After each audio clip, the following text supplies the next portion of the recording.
I am here with Roshni Dominic. I'm very excited about the conversation we're about to have.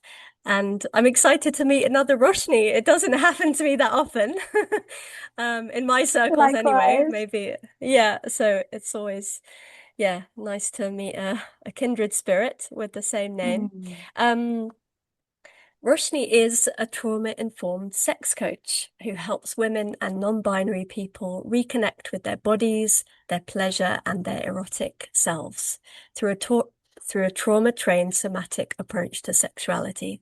She believes with her whole heart that pleasure is a human right and is privileged to support people to feel more pleasure and sexual empowerment in a gentle way that goes at the pace of their nervous system. Thank you so much for joining me, Roshni. And I think we're going to have a great conversation here all about where transformational journaling meets the erotic, the sexual self, pleasure, and it's such a rich topic, isn't it, that I know we're going to have a great time discussing. Yes, To start with, definitely. would you just share a little about how you got drawn into this work and a little bit more about how you work with people? Yeah, definitely. So I just want to say, first of all, it's also a pleasure to meet another Roshni. It doesn't happen to me often either. So thrilled to be here with you. And likewise, also wonderful to meet a kindred spirit as well. And so in terms of how I got started with this work, well, so I was actually raised in a what I call a triple conservative environment. So that's I was raised Catholic. I was born in Bahrain, which is a tiny country in the Middle East, and sexuality and pleasure was often not talked about. And then also, I was raised in an Indian family, and Indian culture. While hundreds of years ago it was very, people were very connected to their bodies and sexuality. Now, not so much in terms of the overculture and the sort of general Indian culture due to various influences, due to colonization, things like that as well, and even other factors as well. So there was this triple conservative upbringing that I had. And despite that, though, I always knew that I had a connection with my sexuality, but it was ambivalent because it was like, oh, it's this thing I've been told that it's not, it's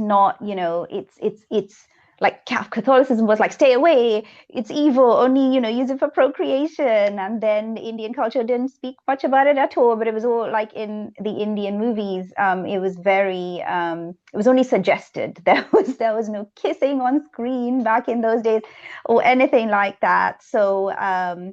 And then yeah, and that was in where I lived as a kid, there in Bahrain, there wasn't like, nobody talked about sex. There was no semi-naked women on billboards or anything like that. So it was all very conservative, and therefore, even though I had this connection with my sexuality and my body, I was ambivalent, and it took a while for me to embrace it, I will say, because it wasn't the sort of conducive environment for it. However, I then did research, which is basically the best kind of research, right? So as I grew up, I did research on my own sexuality, and I discovered Taoism and a bit of Tantra as well. But Taoism is what really opened the door for me into my sexuality. And that's where I was like, wow, there's really not just there's really something for me here, but I basically realized it as my life purpose. So, yeah, it was really, and I feel like I've done this over many lifetimes because I believe in more than one lifetime. So just, I know I said I was raised Catholic. I'm not Catholic anymore.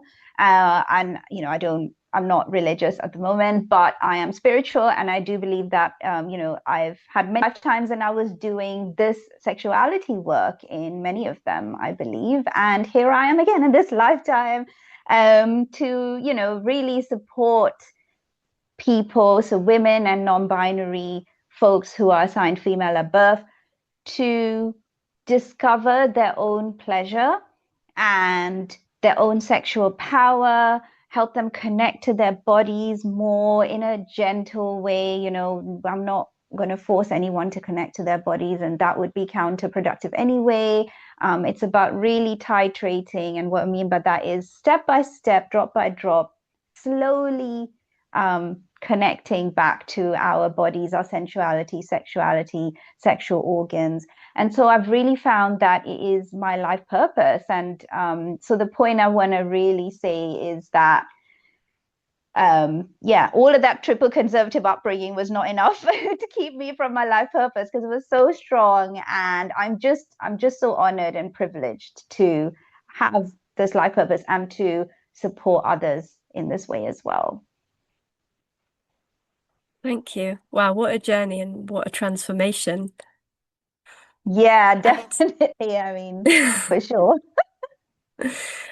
and I'm glad that you named that the word gentle, because I think during our conversation today we can look at how journaling can support that gentle approach and return to one's self, one's erotic self, and one's own experience of pleasure at one's own pace. Yeah, without rushing or pushing. So yeah, that will Yeah. definitely come up, I think, in this conversation. You shared that you're passionate about helping people discover their own erotic selves and build a foundational relationship to their pleasure. How do you see journaling as supporting someone in beginning that discovery? What might that look like, or what ways of writing might invite that curiosity? Yeah, so I definitely make use of journaling for myself. I find it really, cathartic to put, because I'm a highly sensitive person, so I have a lot of big emotions and feelings, particularly when I'm premenstrual, and also I journal during my menstruation as well. So it's a really treasured practice of mine, especially when I'm on my period. And so when it comes to erotic journaling in particular, how it's helpful or can be beneficial is, I mean, there's multiple ways. So, for example, um, it helps us process our feelings around sexual experiences or even erotic experiences. And when I say erotic, I mean like you don't necessarily have to have sex to have an erotic experience, if you know what I mean. Like you could smell a flower and feel it, feel alive in your sexual organs, for example. Have a fantasy and feel alive in your sexual organs. It's not like sex is actually happening, like the sexual act is happening there, but it's an erotic experience because you're still feeling that aliveness, that sexual energy, right? So, so I found it personally to be beneficial for when I've had, like, for example, an amazing sexual experience or even an amazing fantasy or erotic experience. I like to experience it twice, right? First, during the actual experience of it. And secondly, when I'm journaling about how amazing it was. And what it does is it gives us this, I found that it gives this um, extra processing time. Like we have the experience, and then there's like some time after that where we integrate and process it, and then we process it some more when we journal. So I really love experiencing it twice. It's so great, and all the impact it had on me, how I feel about it now, what I particularly loved about it, so that is definitely one way that people could use journaling is literally write out,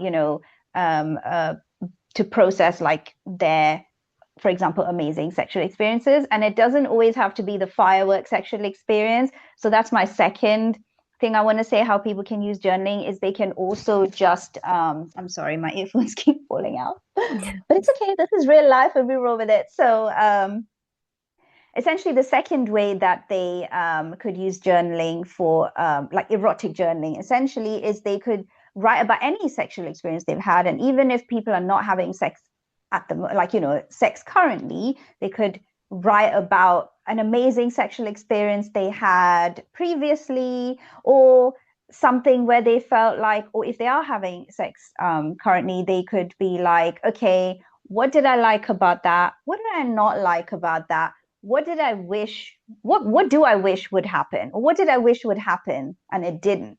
So these, when we journal about these things, it gives us valuable information about like what we actually like. So it's a process of excavating our desires.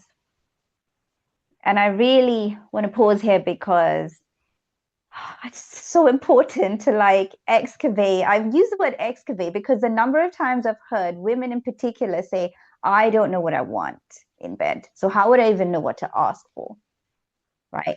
And honestly, that makes so much sense. And if you don't know what you want in bed, that it is not your fault because who is giving us the education? I certainly did not learn it in school, did not learn it in religion, did not learn it from my parents, did not learn it even from my partners or lovers, actually, because they were kind of, I mean, they were helpful and trying to help me find out what I liked, but also they were kind of like, well, do you like this or do you know?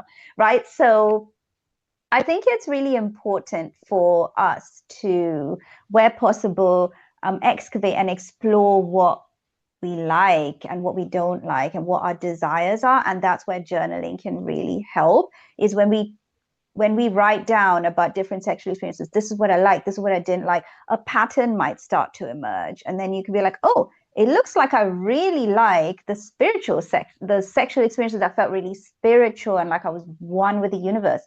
Or, oh, it looks like I really like the BDSM sexual experiences where there was some power play involved, right? Even whether it was psychological BDSM or the more physical type, impact play, all of that. So whatever it is, it helps us spot the patterns, and helps us see what emerges in terms of what our desires are.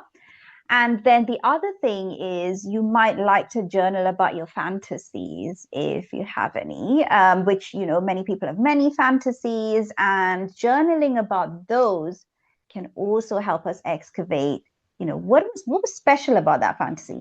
What do I really like about it? What is it giving me? And these are all really important clues. And just think of it as you're being your own, a detective of your own eroticism. And journaling is a great way to help with that. Wow, I love it. I love, yeah, this word excavate, and it's kind of feels like pulling back the layers of oneself also because we've acquired all these different layers as well, right? These cultural and societal layers that we have to peel back to see what the authentic erotic self is beneath, and we're all unique in that way.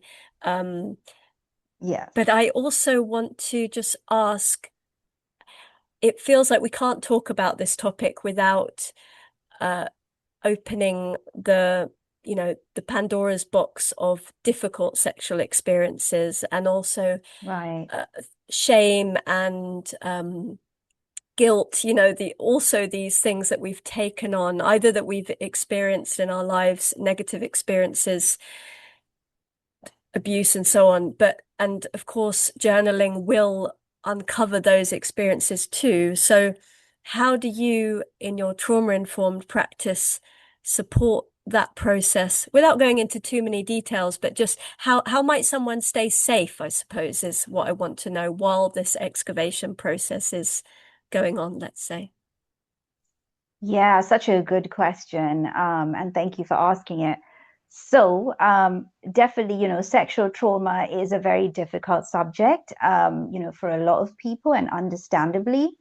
And I also want to say, even if one has not had sexual trauma, there's still what my mentor, one of my mentors, Ariel Gerato, calls sexuality trauma, which is essentially living in a world that is largely sex negative and pleasure negative, or has been for so many millennia, really. Um, and so if you find that you're journaling and suddenly maybe you notice a constriction in your body or it's just not feeling comfortable for you, I would really invite you to not push yourself, be kind to yourself, be gentle with yourself, stop the journaling if it feels uncomfortable. And then if you feel that it would be supportive, then feel free to, contact a trauma trained professional. So someone who has trained in a trauma healing modality like somatic experiencing, for example, and there are many others as well. So, working with a professional who's trauma trained is a really good idea because they can help you um, to titrate. And by titrate, I just mean going very slowly so that one's nervous system does not get overwhelmed. So I've actually just finished my somatic experiencing training. So there they really show us how to um, take small steps so that the client's nervous system is not overwhelmed. So that's how I would support someone with something like that is, we would introduce a resource. And what I mean by resource is anything that feels soothing or grounding or just soothing is the word I would use actually. Just something that is a resource for you, an anchor, I would say. So, even so for people at home who are journaling, I would recommend first just thinking even of a nice holiday that you went on or something comforting, even like your cat, perhaps, anything that acts as an anchor, like a bookmark that you can come to if things get overwhelming. So if you're journaling and suddenly there's an uncomfortable feeling, then you could always put your journal down and just spend some time stroking your cat if your cat or pet is a resource for you, thinking a few moments about that holiday. So tap into your resource first, savor it. How does it feel in your body, or how do you feel in general when you think about that resource or have that resource next to you, and then journal. And if uncomfortable feelings come up, then go to that resource and spend some time with it. And this will help the titration or the going gently. And once again, you don't have to continue journaling after that. You can always just take a break. You can come back to it if you want to, or you can choose not to write about that again. And if you feel that support from a professional would be helpful, then I would definitely invite people to seek that out as well. Thank you. That sounds like such a helpful practice when journaling with any topic, right? Because there are so many different Yeah. topics we can encounter in our journaling that bring up trauma or feeling of lack of safety or difficult experiences or difficult sensations in the body. So having that resourcing practice could be of help at any time. Thank you for Yeah, and can I sharing that. add one more thing? Yeah, of course. Please, yeah. Can I add one more thing? Yeah. So it's you know, it's not bad or wrong. Like you're talking about shame, and like sometimes people feel shame about feeling shame, or sometimes people feel shame about even having like a trauma response or like feeling really, really uncomfortable about something. And I just really want to say that, you are not broken. You are not bad or wrong for feeling like that. It's actually the body's intelligence. The body is extremely wise, and these are, things that your nervous system had to do to protect you. And so, even though it might not feel very good in the moment, feeling like constriction and feeling uncomfortable, there's like, I really want to invite people to consider that actually, that like, there's nothing shameful about that. And there's nothing wrong or bad about that. It is your body in its intelligence doing what it needed to and what it needs to. And, it's your body trying to protect you essentially. A So safety yeah, and mechanism of, yeah. exactly. And also when we talk about shame, there's also the shame about sexuality itself, and even maybe shame around having experienced sexual trauma or any trauma possibly. And I've, in my own journey, because I've had trauma as well, I've healed quite a lot of it, but I don't know if I'll ever heal all of it. But I've realized actually, I'm still infinitely worthy whether I heal my trauma or not. And I do believe that's the case for everybody. So I mean, I would love to heal all my trauma, sure, and I have healed quite a bit of it, but like there's still some left. There's probably still a lot left, but like um, I have now developed some kind of acceptance that even if I don't heal all my trauma, it's okay. Like I'm still worthy. And even what does worthy even mean? I'll just touch upon this because you mentioned shame.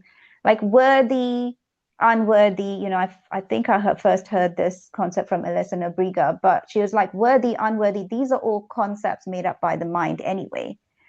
And my own therapist was saying it's a judgment. So essentially, we are actually beyond worthy and unworthy. So I just want to put that out there as well, is that yes, of course, we feel shame around these things, or we may feel shame around whatever happened. And it's valid. Our emotions and feelings are always valid, and it makes sense why we feel that way. And I do believe that despite whatever happened to us, we are still worthy. And in fact, we are beyond worthy and unworthy. Yeah, and I would even say that those experiences, all the positive, all the negative experiences that we've gone through in our lives, they make up who we are in the present moment, right? So although, yeah, there's some things that are things we no longer want to be part of our experience, they are part of the fabric of who we are today. And yeah, and that Yeah. accepting all of that is part of this process. Yeah. Yeah. And then one final question on that is, even if you're not able to accept that, can you accept the part of you that can't accept that? Yeah. Yeah. It's not Yeah, because easy. we It's can not be our easy, but own harshest critic, I feel. I yeah. mean, I've experienced that in my own life. It's often oneself that is the most judgmental voice Yeah. in the environment. Yeah. Yeah, Um, for sure. so how do you think journaling can help women distinguish between what they've been told they should want and what they actually desire? And you've mentioned in a great YouTube video that I saw recently about Oh, yoni did you? journaling as a way to Yeah. build connection. And for some women, this might feel like a big step, but for someone who's maybe shy or still quite disconnected, what might be like a starting point or to start really tapping into what they truly want. You've talked about excavating desires and you've given a lot of pointers on that. And then in terms of connecting with the body itself, perhaps you've got some suggestions. Yeah, so I mean, helping people find what they really, really want is definitely a passion of mine because society is like, you must have this, and religion's like, you must have, or must not have this, and whoever else, many voices from everywhere. But how do you like throw off those shackles basically and find out what do I want? What do I want? Right. So, in terms of yoni journaling, so that is such a beautiful practice. And what I even mean when I say yoni is it's a Sanskrit word for female genitals, essentially. And so, the vagina, the vulva, that's what I mean when I say yoni. So, yoni journaling is essentially giving your yoni a voice. And so, what I mean by that is our yoni has a voice. Our yoni is always speaking to us. We just need to listen. Our yoni is always communicating with us. We just need to listen, right? And yoni can communicate through so many ways. Yoni can communicate through sensations, through images, through emotions, through impulses. So there's many ways. There's many ways. And yoni journaling is a way that we can actually hear what the yoni is saying.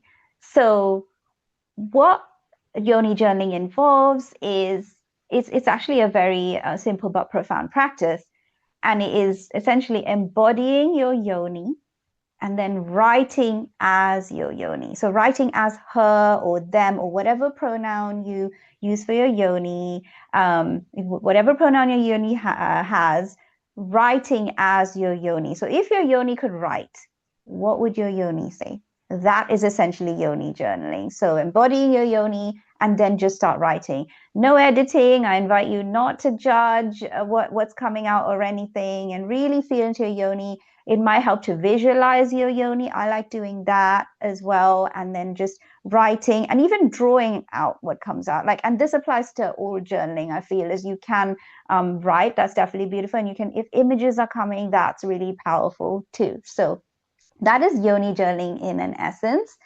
And I would say, in terms of connecting with our body, it's again going very gently, because sometimes there can be numbness, there can be areas of discomfort, or just areas you don't even feel like going towards. And again, all of that makes sense given what you've been through, your history, possibly your ancestors' history as well, because sometimes trauma can be passed through generations.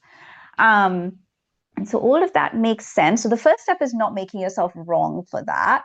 And then just befriending your body, making friends with your yoni, making friends with any part of your body. Just thinking about all your body does for you every day, which is mind blowing. Because I don't have to make myself digest food or make my heart beat or anything like that. It's just beating by itself, right? And so our body does an incredible amount of work for us every day, and that is why, ironically, that is actually why, even though we have uncomfortable feelings and trauma responses and stuff, it's actually our body and our nervous system trying to keep us safe, because it loves us so much, that it's like, oh, I am never going to let you go there again because it was so dangerous last time. And even though, maybe in present day that danger isn't there anymore, but the body doesn't know it yet, right? But the body is just trying to protect us because it loves us so much. So just even bearing in mind how much our body does for us. And I'm not saying, I'm not saying this is easy. It can be really difficult if one has had a difficult relationship with one's body, with one's sexual organs, or if one has had trauma around that. It's not easy. It's not easy. And that's why we go gently. If I were working with a person, I'd go gently. If a trauma healer was working with a person, they'd go gently on this and only go at the pace of the client's nervous system. Yeah, befriending one's body, even if very, very slowly, and just going at the pace of the nervous system. That would be a way to connect with parts that maybe we haven't connected with in a long time, or maybe we've never connected with. And other than the yoni journaling, do you have any suggestions for simple journaling practices that could help with that reconnection? Yeah, absolutely. There are prompts that one could use. For example, you could even, this is actually a really beautiful practice that's not necessarily journaling, but it is something you can draw in your journal. So it's part of the drawing bit of journaling, if you will. And that is, you could draw like a gingerbread person outline, and then you could color in, like, look at, just really look at the outline of the human body. And if that was your body, you could ask yourself and feel into your body and say, oh, where are the places that are a resource for me? So where do I feel really good in my body? Where feels soothing? Where feels supportive? And then, color those bits in. And you'll be surprised. Like, every time I do this practice, I am so surprised that I have so many areas of resource in my body. And again, resource just meaning soothing, feeling comfortable, even areas that I really love. I'm like, wow, yes, I've had this trauma, and yes, life feels so crap sometimes and so difficult and so challenging. And yet, look at all these areas of resource I have in my body. Look at all these areas that I feel supported by my body, that that's supporting me, soothing me, comforting me, that I really love, that give me so much pleasure, all of that.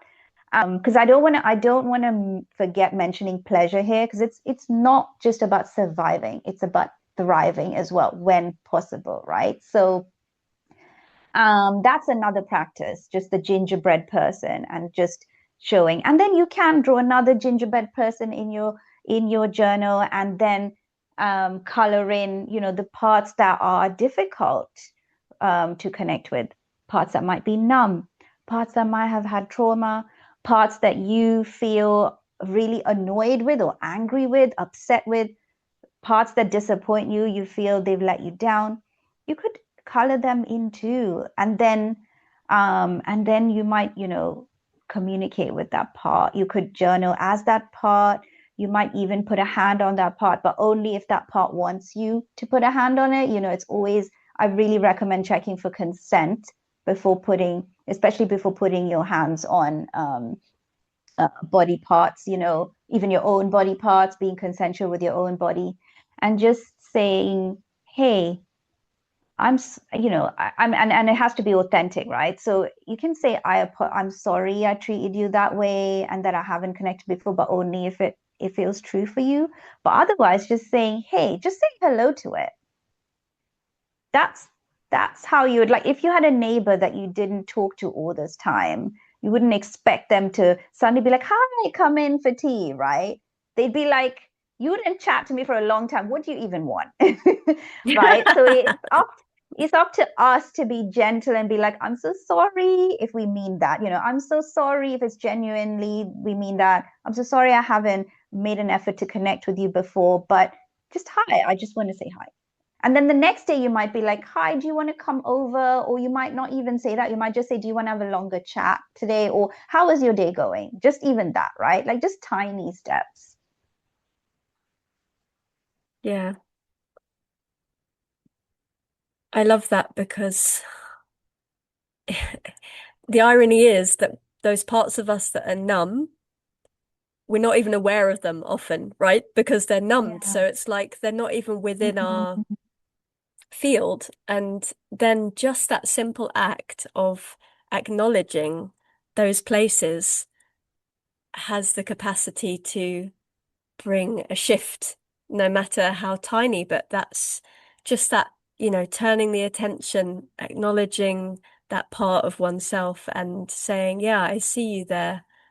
And that, yeah, it feels like that can just break or start to, yeah, soften the armor that we might have built around certain parts of ourselves for whatever reason, or just through, yeah, lack of attention or, um, yeah, Yeah, I feel really moved as you say that, because I'm feeling getting chills as you say that as well, because it's so true. It doesn't sound like a big thing, saying hi to a body part, but it could change everything.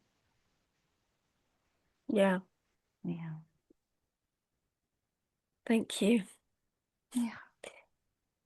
And moving now then from the personal sphere, so once someone has perhaps uncovered some insights around their own pleasure, their own erotic nature. And of course, that's a gradual process, right? That might take months or years. But how might they then begin to translate that into communicating with a partner, for example? Yeah, so imagine that they've, connected. Imagine that people have connected with their body, said hi to their body parts, done the gingerbread person exercise, journaled about exciting sexual experiences they had, for example, or what went well, what didn't, what did I wish happened in that sexual encounter but didn't, or erotic fantasy. And say this person has now got some information, right? They have excavated and they are like, okay, looks like I have a certain fantasy that I would like to explore further. So, first thing to realize is number one, and I wanted to say this earlier actually, whatever you journal, I really invite people to remember that they don't have to show it to anyone. It's their personal thing. They can even destroy it afterwards if they want to, so nobody sees it. It's totally up to you. You don't have to. You can share if you want, but you absolutely don't have to. And second thing is, even if you okay, one more thing I want to say on this is people might have this fear that, oh, if I start writing about my desires and my fantasies, And then I'll know about them, and then I'll have to act on them, right? I'll have to tell my partner or partners or lover or lovers, right? I'll have to tell them. And the answer is no, you don't have to. You don't have to tell anyone. You don't have to act that fantasy out. You can just choose to keep it as a fantasy for yourself, and that's it. That's it, right? Um, However, the other options are you could tell your partner slash partners, lover slash part lovers about it. And you could also enact the fantasy, again, amongst consenting adults. If there's consenting adults who want to act that fantasy out with you, you can absolutely go for it. I say, I'm recently doing this and almost finished with my sex and relationship coaching certification at the Somatica Institute. And um, one of my mentors there is Shelby, who is a professional dominatrix, and she says, just don't end up in the hospital or the morgue. That is that those are the yeah those are those are the rules. So you can do anything as long as you don't end up in the hospital or the morgue. And then my other mentors, Danielle and Celeste, from the same certification, are like, don't get arrested and don't do anything illegal.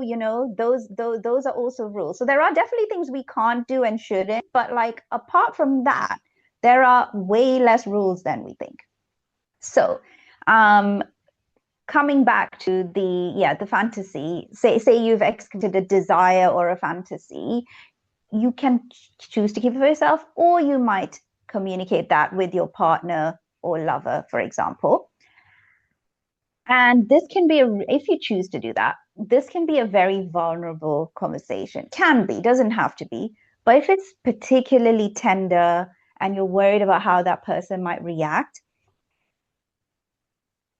if you choose to tell them about it, it's a good idea to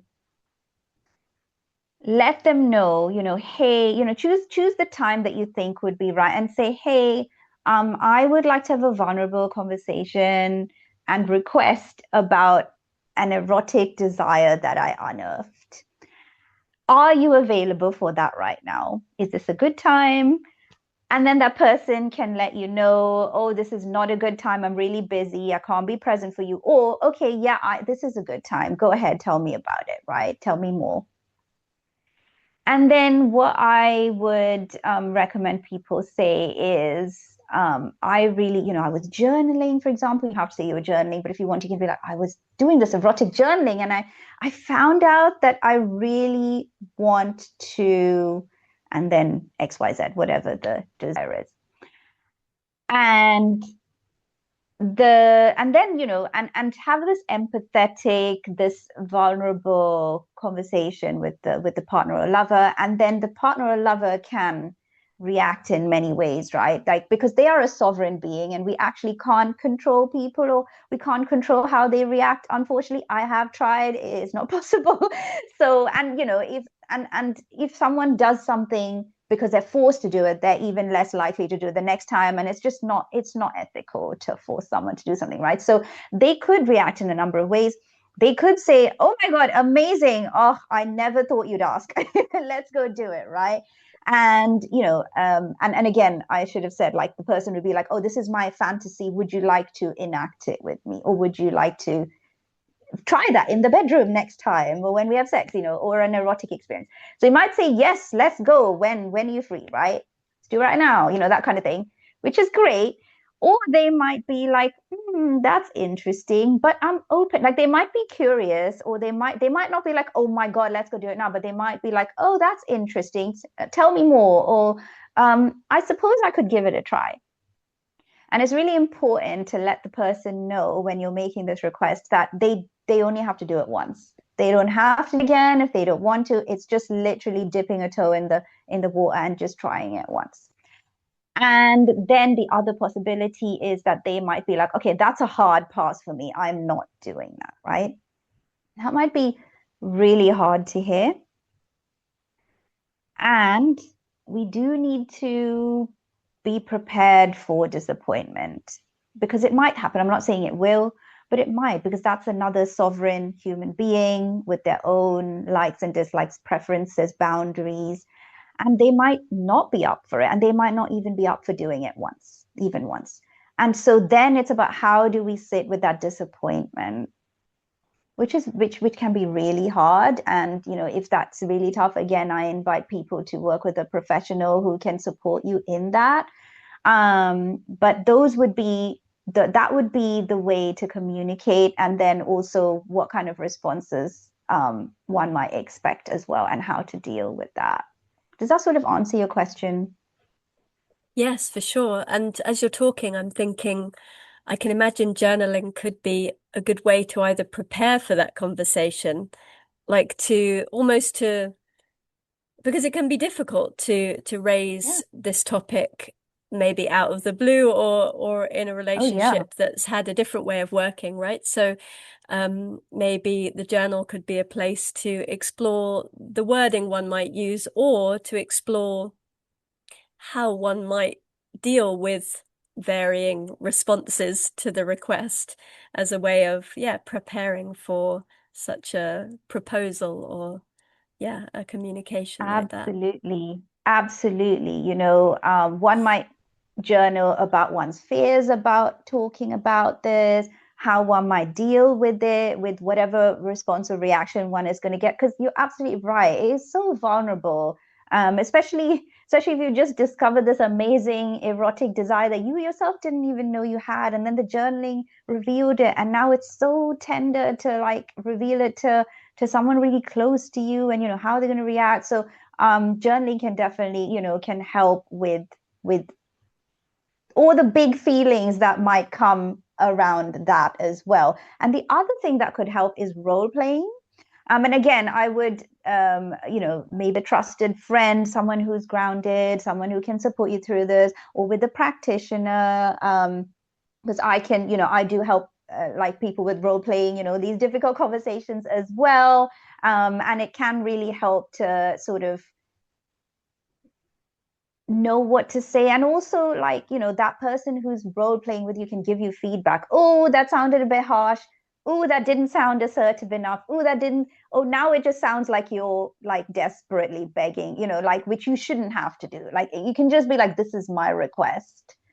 Now, whether you want to accept it is up to you, right, or not. And and sometimes, I mean, this is really hard. Like, if I'm making it sound simple, it's really not. I mean, it can be easy, it can be, but sometimes it can be hard depending on your partner's preferences, etc. So role playing, journaling in order to process those maybe anxieties or fears that are coming up around it are all great. Yeah. And how about if someone is experiencing disconnection in their relationship or a shift in the erotic landscape, maybe a challenging shift? How could journaling support them to navigate those kind of changes? Yeah, such a great question, because I mean, all your questions are great, but this one is especially moving because there's so many people who, I mean, I hear them say, what if I excavate all of this? And then my partner's like, oh my God, you're a completely different person. And even more than that, I realize I'm a different person than I thought, what I thought, than who I thought I was. And now, and my partner's just not compatible with me. And am I going to have to leave my relationship and leave my marriage, or whatever sort of relationship I have? And the answer is, it's completely up to you. Your feelings are valid. I know it can be really scary, but also, I would say it is worth it to find out who you are. Like, despite what is going to happen, it is worth it to find out your erotic desires, who you are, through journaling. Journaling can expose so much more than your erotic desires, even it can expose even other likes and dislikes, and what you want in your life. And if that person is incompatible with you, and of course there's likely to be distress around leaving that person. Well, firstly, I'm never going to tell anyone to leave their partner or anything like that. That's completely their choice. They don't have to leave them. But it's always, like, in my biased opinion, it's always worth it to uncover one's own erotic aliveness, and that flavor of erotic aliveness, and core desires as well, which we can also talk about if you want. But So, so it's always worth it in my biased opinion. And even though it definitely might be painful, and it's very understandable that it could be painful. And then the other thing I want to say is changing desire, which is also, it also can happen, right? Different life stages, different even transitions one might be going through. Maybe you're having a really rough patch at work. Maybe it's perimenopause or menopause or childbirth. There's so many things that could lead to change in desire. I'm not saying they have to lead to, but they could. And so again, it comes back to that acceptance. And this is again not easy, especially if you're used to having your libido be a certain way and then suddenly it's not. And of course, I really encourage everyone to get their health checked, and hormones and everything like that if they're on medication, because some medication can really dampen the libido as well. Particularly antidepressants, but I'm not a healthcare like professional or anything like that. So I would definitely, recommend that people get the health side checked as well. If there's like changes in desire just suddenly come on like that. And otherwise, it is about being gentle with oneself. So curiosity and compassion really, really helpful to in our healing journey, right? And it is really about being compassionate with oneself, and that is not always easy, but it is usually that healing balm, that solution, not even solution, just something to wrap yourself around like this cozy blanket, when things are not going well. And just that self-love and self-compassion I find are so important. And journaling can, yeah, journaling about these feelings, right? Why am I now suddenly feeling different? Why is my desire different? Journaling can, like for me, it does help. It can feel very cathartic, journaling, and it can help me sort of see on the page my very big emotions. And it helps me feel better after a while because I've now put those emotions on a page. So that's me personally. And I've heard for lots of people that can be helpful. Yes, I think simply the act of putting feelings on the paper is validating. It also gives us perspective and a new way of looking at feelings that can feel too big and overwhelming on the inside. Yeah. Um, there was something else I was going to say, and now it's gone out of my head. But yeah, you mentioned the the prompt of, yeah, why am I feeling differently now? Why is my desire changing? Are there any other prompts that you bring to your clients when they're going through difficult changes or just changes in their relationship and in their sexual relationship? Any other prompt that you might share that might support someone to explore that? Yeah, another prompt could be, given what I'm experiencing now, how can I still have pleasure in whatever way pleasure is available to me?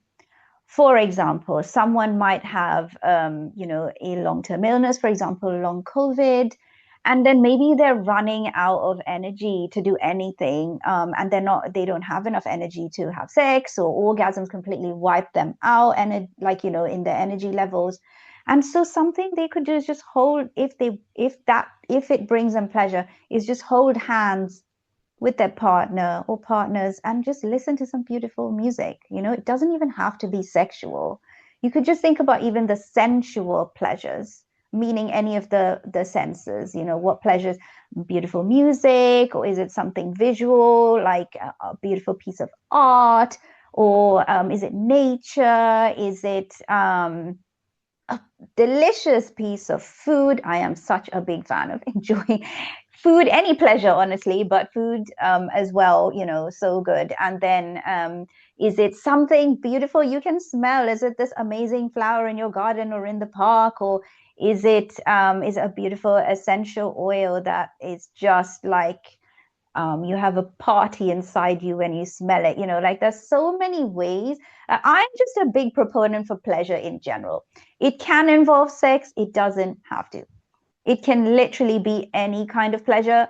maybe you just want to read a book on popular science, if that's your thing, or physics, or what else can I say? Or amazing novel, a bodice ripper, whatever it is that you want to read that gives you pleasure, like do that, like intellectual pleasure is great as well, because even though the pleasure it seems to be, it is intellectual, we still feel the pleasure in our body. Mm, So it just, there's many parts and there's many routes, and the important thing is just having pleasure in whatever way is accessible to you, even if your desire is not the same. If you might suddenly have a long-term illness or a diagnosis, or a disability, it doesn't have to mean the end of your sex life, or your pleasure even.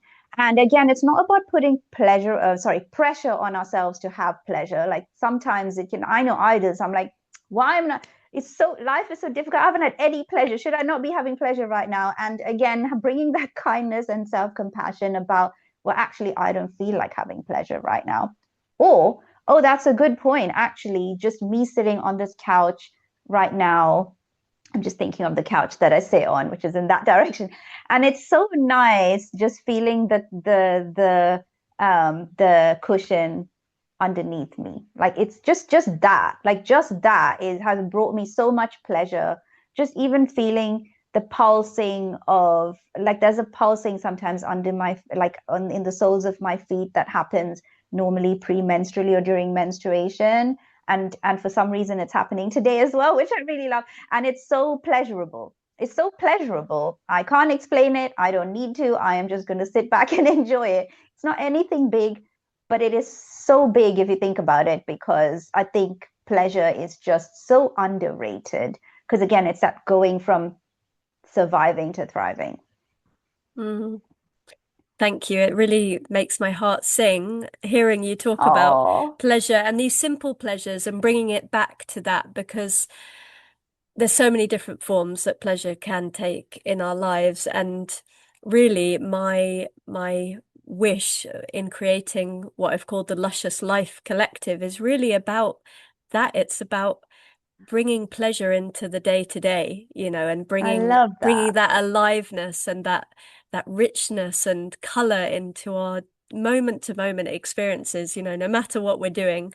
Um, so yeah, thank you for naming all those Oh, I'm different. getting chills. Thank you. Thank you, Roshni. I'm getting chills in my calves as you say that. And I love the name, the Luscious Life Collective, right? That's the name of your program. Luscious. I Yeah. just love the word luscious. And it's about, I was in this program recently called Enchantress by Akara Sophia. And one of the questions is like, how can I enchant myself? And I just love that question. And enchantment has this sense of magic in it as well. And it's like, how can I, like, pleasure can be magical too, like, how can I just take myself, whisk myself away, sweep myself off my feet, if that's your thing, that could be, it doesn't even have to be a grand gesture, or it can, but there's so many myriad ways of having pleasure. Go to a nice fancy hotel lobby where there's these beautiful sculptures that I can just stare at and admire. I'm just thinking about the way I would enchant myself. But like it's just, there's so many ways. So yeah, I love that you said simple pleasures, because it doesn't have to be much at all unless you want it to be. It's all valid. Yeah. Small pleasure It's the is as full valid as big spectrum. pleasure. Yes, that's Yeah. the point I want to make here. Small pleasure is as valid as big pleasure. And one of my wonderful mentors, Shelby Lee, taught me that. And yeah, I learned that many years ago, and it still rings so true today as well. Thank you. Um, so we're coming to the end of our conversation, and it's been so rich, and I feel like we could keep talking on this Oh, topic for many hours to I'm so come. sad we've Um, come to the end. But yeah. maybe this can be the first of many. Um, Yeah. but I just wanted to ask as a kind of closing question, what would you want a hesitant or very tender listener to know about beginning this journey? Because obviously it can feel like a really big topic for some people. It can feel like quite a scary, vulnerable topic, as you've said yourself. And Mm. what might, yeah, even the most hesitant person be able to do as a means of just taking their first step in this journey that you've talked about? Yeah. So I also want to say that I do have, before I answer the question, I do have a journaling prompt that people can use, but we will be covering that after this, and then I can answer this question now, or Wrap it up as you like in your own okay. way. Yeah. Okay, great. So, one journaling prompt that people could use is, if no one would ever judge me, my desire or desires are, and then just write without judgment, write without editing. And again, no one has to see this except you. This is for your eyes only. You can rip up that paper, destroy it. But the way I see it is, the way what I tell myself is, let me at least say the truth to myself. No one else has to see it. I don't even have to action it, I don't have to do anything about it. I can rip up that paper and be done with it, right? But let me at least see what's feeling true for me. When I say truth, I don't mean truth according to anyone else, but according to the person who's writing, who's journaling, right? The whole, like, my work is really about helping people find their own inner wisdom. It's not about making them into something they're not. It's not about telling them what they should believe or be or desire. It's about helping them find their own inner wisdom, about their erotic aliveness, their desires, all of that. And then I do also want to talk about something called core desires, because I feel like that's really important. And then I will answer your question if that's okay. Can I talk about something Of called course, please. core Yeah. desires? Yeah, because I think it would be helpful for your audience. So when we are having sex or an erotic experience, or even a sensual experience, um, you might be surprised, or maybe you're not, but like, people want different things out of that experience. So for example, if somebody is an example that two of my mentors, Danielle and Celeste, give are, say, you're really excited to give a lap dance to your partner because you just learned how to lap dance recently, and then your partner's sitting there and they're so respectful and just admiring your lap dance and not doing anything, just respecting you, your lap dancing. But what you actually wanted was to be ravaged and ravished, right? And taken. But you never expressed that because maybe you didn't know yourself what you wanted. And that is totally valid. Again, it makes sense if one doesn't know what one wants as yet. But if that partner doesn't know that, then the lap dancer is going to be like, well, why did you not just take me? And the partner is like, well, I thought you just wanted me to be respectful and sit here and admire the lap dance. So this is something I've been learning in my recent certification, and it's called core desires. And it's literally, and again, this might be something to journal on, is, like, think about a fantasy that you really like, or an amazing sexual experience that you had, or an amazing scene in a movie that you saw, or you heard someone talk about, or something, right?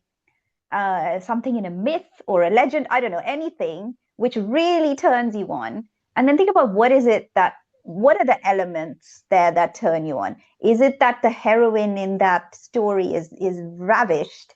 Is it that they're being adored or cherished?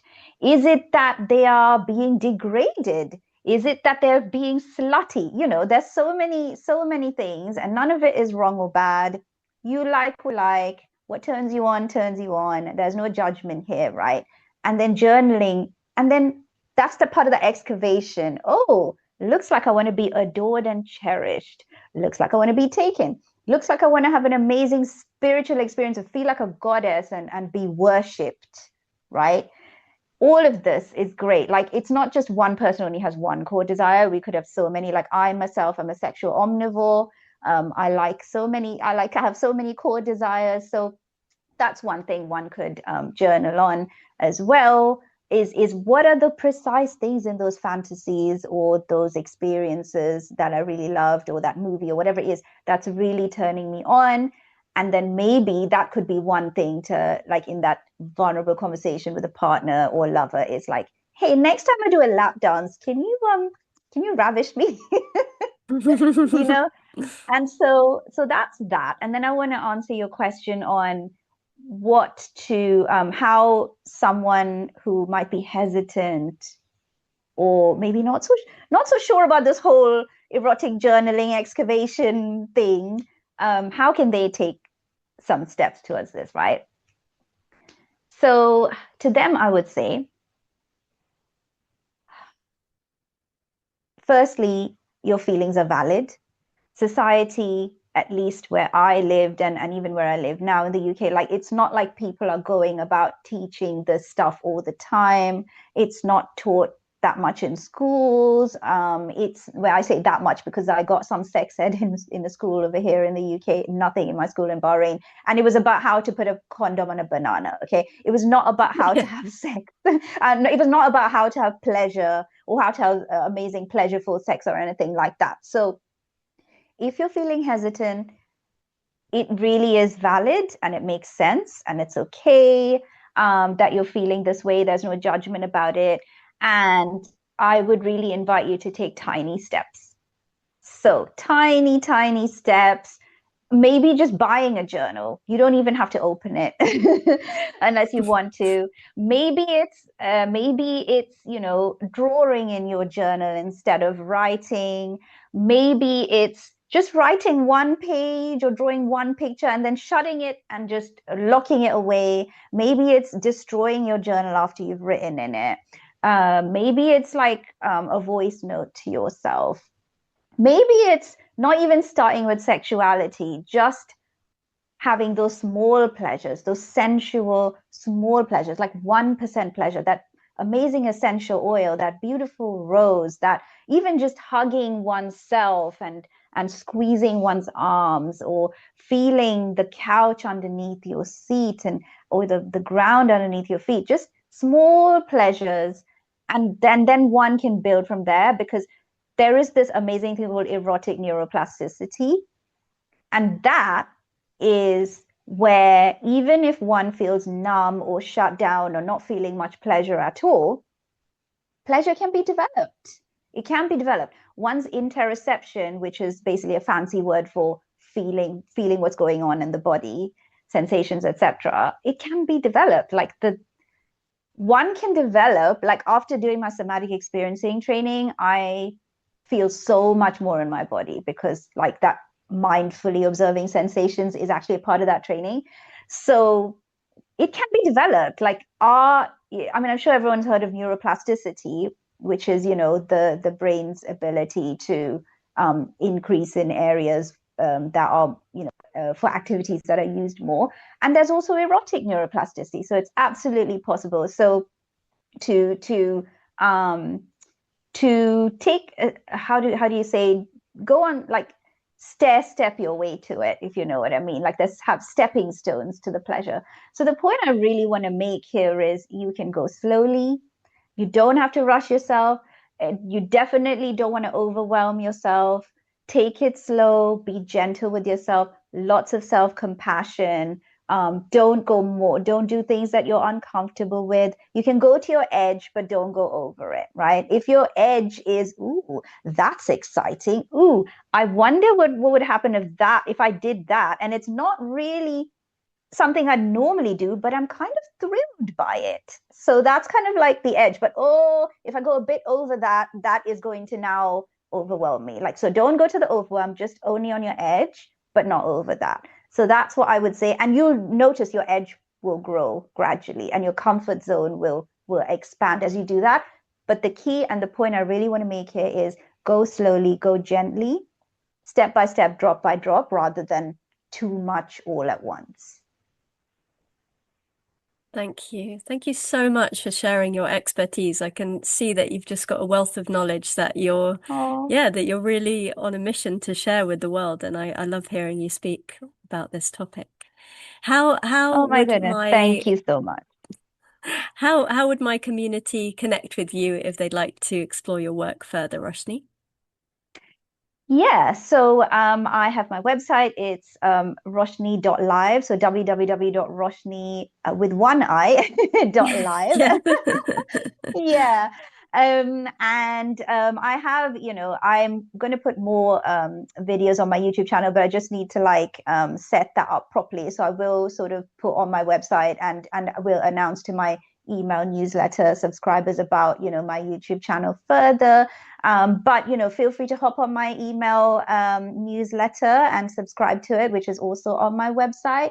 And I would love to stay in touch. And I love hearing from people. So please, feel free if you're moved by something I said or have any questions, or even if you disagree with something I said, it doesn't matter. Like I'm very happy to hear from you. Feel free to go to my contact page on my website and drop me a message, because I always love hearing how things have landed, or people have a different view or a question or something.